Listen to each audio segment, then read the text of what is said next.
Hi, my name is Bishop Russell Kendrick, and I'm going to welcome you to this diocesan-wide study of the Rachel Held Evans book entitled Inspired.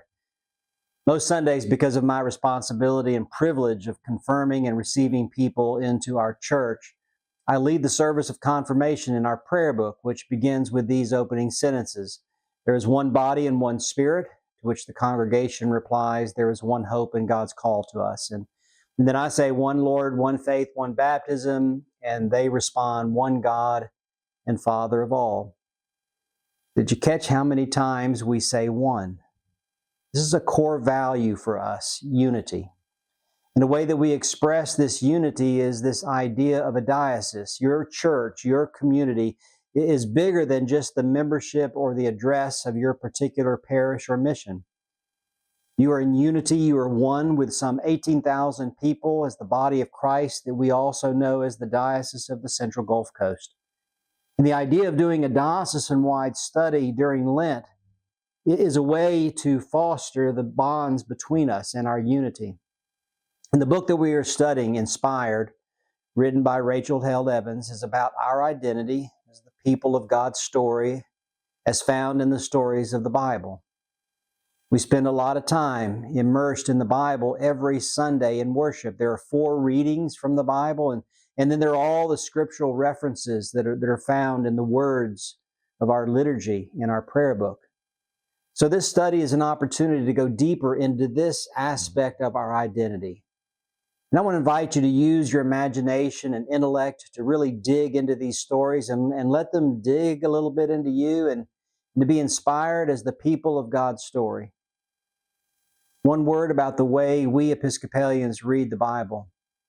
We don't consider ourselves literalists. Now let me explain that. A literalist is someone who believes that every word in the Bible was prescribed by God in a way that did not really involve human imagination or input.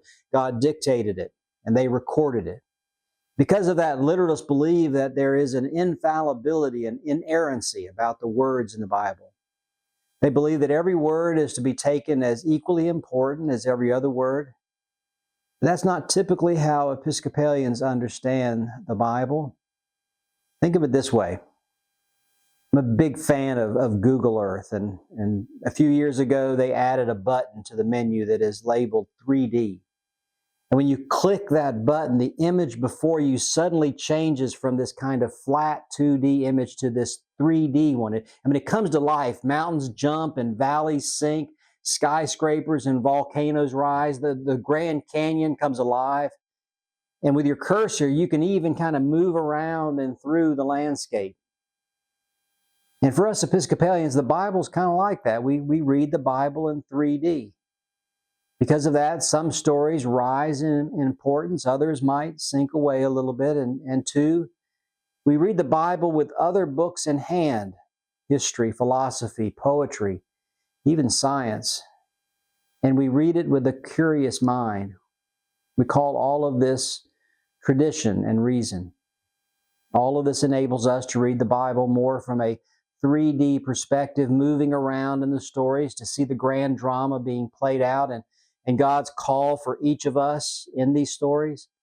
The classical term is that we look at the Bible from a historical, critical point of view. We look at it with curiosity, creativity, imagination, and at times criticism.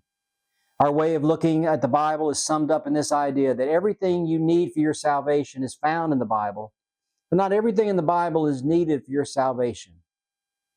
And this is also the viewpoint taken by Rachel Held Evans in her book. She was also an Episcopalian. We've offered questions to guide your conversation and study, and we'll post a video of a reflection about each week's chapter. Whether you study with a group or you do so as part of your own personal prayers. Thank you. Thank you. And I hope that this is a wonderful adventure that will inspire your faith in God, deepen your knowledge of the Bible, enrich your identity as a follower of Jesus and as an Episcopalian. I would love to receive any stories of discovery and insight and challenge that you have along the way. May God be with you in your journey.